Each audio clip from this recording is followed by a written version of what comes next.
ഇത് ഞങ്ങളുടെ ഇരുമ്പാമ്പുളി കേട്ടോ. ഇത് കോഴി ഞങ്ങളുടെ ചില്ലിമ്പിക്കാന്നൊക്കെയും പറയും. ഇത് ഞങ്ങളുടെ കോഴിക്കൂട്ടിൽ നിൽക്കുന്ന ഇരുമ്പാമ്പുളിയാണ്. ഇതിപ്പോൾ നിറച്ച് ഇരുമ്പാമ്പുളി ഉണ്ടായിട്ട് ഞങ്ങൾ അച്ചാറുണ്ടാക്കാമെന്ന് വിചാരിച്ചിട്ട് പൊട്ടിക്കണതാണ്.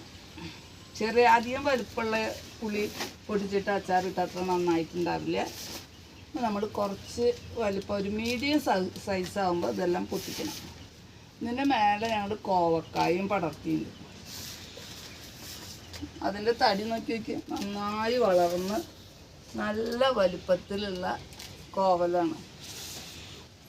കമ്പീരയുടെ കൂടിക്ക് ഞാൻ ഇട്ട് വളർത്തി ഉണ്ടാക്കിയതാണ്. അതിന് പ്രത്യേകിച്ച് വളത്തിൻ്റെ ആവശ്യമൊന്നുമില്ല. കോഴിവളം ഇഷ്ടം പോലെ ഉണ്ടല്ലോ, അത് കാരണം. പഴുത്ത തൊട്ടും കോഴികൾ തിന്നും, പച്ചയ്ക്കും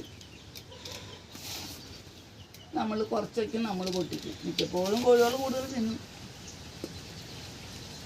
ഒരാൾ വേണം ഇത് പൊട്ടിക്കാനൊക്കെ. വിചാരിച്ച പോലെ ഞങ്ങൾ വേഗത്തിൽ പൊട്ടിക്കാൻ പറ്റില്ല.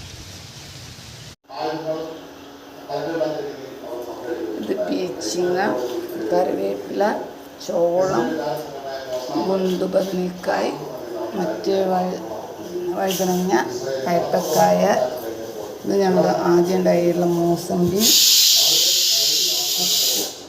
മാഷ് ക്വാഡ്, pumpkin, ladies finger, green chilli,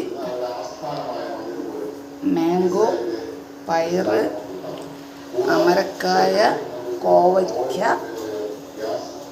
ഇരുമ്പാമ്പുളി. ഇത്രയും സാധനങ്ങൾ ഞങ്ങൾക്ക്